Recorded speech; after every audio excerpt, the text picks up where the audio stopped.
আসসালামু আলাইকুম। Easy learning for জুনিয়র্সের পক্ষ থেকে সকলকে শুভেচ্ছা ও স্বাগতম। আজকে আমরা অষ্টম শ্রেণীর ধর্ম বিষয়ের তোমাদের পৃষ্ঠা ৪৪-এ যে দলগত কাজ রয়েছে এর উত্তরটি দেখে নিব। তো ভিডিওটি শুরু করার পূর্বে তোমাদেরকে জানাচ্ছি, তোমরা যদি আমার চ্যানেলে নতুন হয়ে থাকো তাহলে অবশ্যই চ্যানেলটিকে সাবস্ক্রাইব করে দিবে। তো আমাদের ৪৪ পৃষ্ঠার কাজের জন্য আমাদের ঈদ সম্পর্কে জানতে হবে। আমাদের মুসলমানদের দুইটি উৎসবের কথা বলা হয়েছে, একটা হচ্ছে ঈদ উল ফিতর এবং ঈদ উল আজহা। তো ঈদ উল ফিতর নিয়ে এখানে ব্যাখ্যা রয়েছে যে ঈদ অর্থ খুশি, আনন্দ, উৎসব ইত্যাদি। ফিতর অর্থ রোজা ভঙ্গ করা।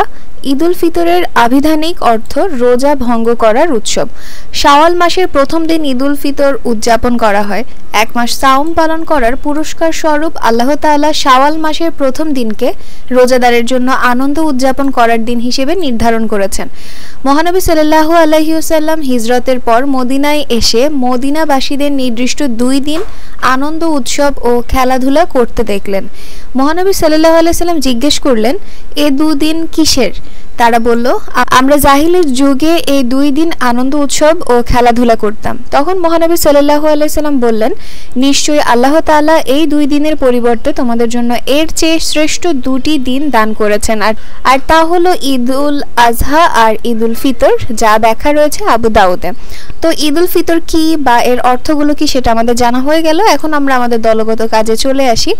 এখানে লেখা রয়েছে যে ঈদের দিনে আমাদের করণীয় ও বর্জনীয় কার্যাবলী, মানে ঈদের দিনে আমাদের কি কি করা উচিত এবং কি কি কাজ করা উচিত না, এরকম একটা তালিকা আমাদেরকে তৈরি করতে হবে। তো একটা উদাহরণ দেয়াই রয়েছে, যেমন সুন্দর পোশাক পরিধান করা, এটা করণীয়। আর বর্জনীয় মানে যে কাজগুলো করা উচিত নয় তা হচ্ছে বাজি বা পটকা ফোটানো। তাহলে বাকি খালি ঘরে আমরা 2টি করে করণীয় এবং বর্জনীয় দেখে আসি।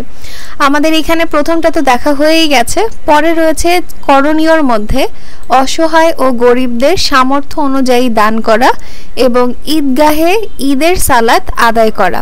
এই 2টা আমরা করণীয় মানে ঈদের দিন করব, এবং বর্জনীয় যে কাজগুলো করব না, খাওয়া দাওয়া অসংযত না হওয়া, মানে অতিরিক্ত পরিমাণে না খাওয়া বা হারাম খাবার থেকে বিরত থাকা, হালাল খাবার গ্রহণ করা এবং ঈদের সালাত ঘরে আদায় না করা। ঈদের সালাতটা অবশ্যই জামাতের সঙ্গে আদায় করার কথা বলা হয়েছে। তো এই তো গেল আমাদের 44 পৃষ্ঠার দলগত কাজ। এরপর রয়েছে ঈদ উল ফিতরের দিনে করণীয়, এখানে কি কি কাজ করতে হবে তার কিছু ব্যাখ্যা রয়েছে। এরপর রয়েছে ঈদের দিনে কিছু সুন্নাত আমল নিচে তুলে ধরা হলো, মানে কি কি কি কাজগুলো সুন্নাতের মধ্যে পড়ে তার কিছু ব্যাখ্যা রয়েছে, অবশ্যই এগুলো একটু পড়ে নিবে। এরপরে তোমাদের ঈদের দিনের আনন্দ উদযাপন নিয়ে একটা ব্যাখ্যা রয়েছে, এগুলো পড়ে ফেলবে। আমি এখানে তোমাদের পরবর্তী 46 পৃষ্ঠায় যে বাড়ির কাজ রয়েছে এর উত্তরটি দেখিয়ে দিচ্ছি। এখানে রয়েছে যে সাওমের শিক্ষা চর্চার কৌশল।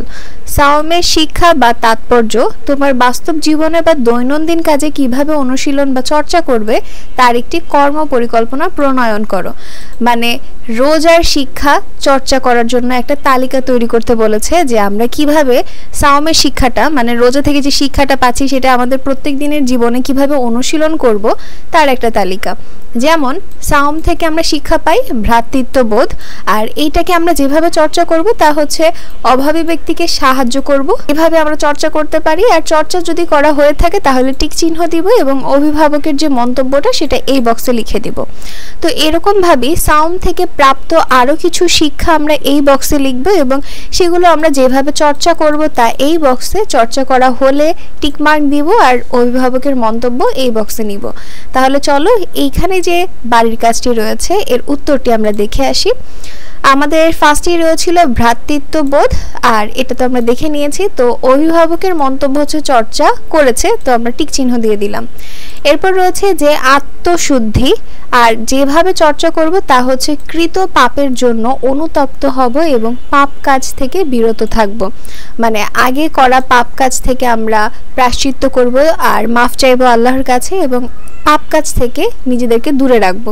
আর এটা চর্চা করা হয়েছে এবং অভিভাবকের মন্তব্য চর্চা করেছে।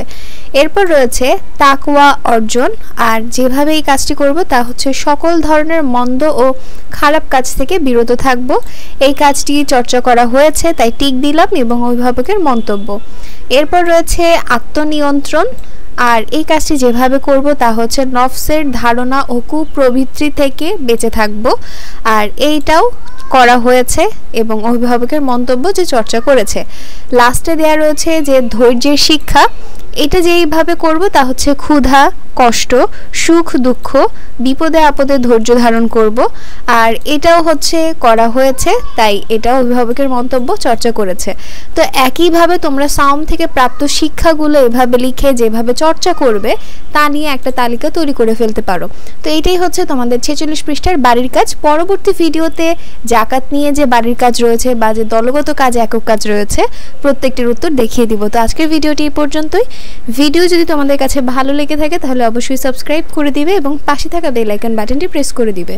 তো আজকে এই পর্যন্তই। আল্লাহ হাফেজ।